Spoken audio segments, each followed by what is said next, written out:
अस्सलाम वालेकुम। मेरा नाम मोहम्मद इस्लाम नफीस अहमद है। आज मैं पुरानी ओढ़नी से पायदान किस तरह बनाते हैं उसका तरीका बता रहा हूँ। सबसे पहले हमें पुरानी ओढ़नी लेना है। उसके बाद कैंची की मदद से पट्टी की शक्ल में काटना है। 3 पट्टियों को जोड़कर हमें एक चोटी तैयार करना है। चोटी तैयार करने के बाद कुछ इस तरह दिखाई देगी।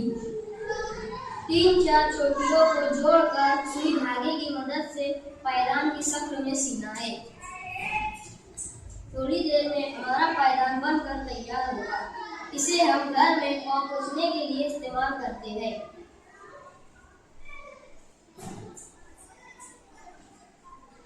जिस तरह पुरानी ओढ़नी से पायदान बनाया जाता है, उसी तरह से हम कटोरी भी बना सकते हैं।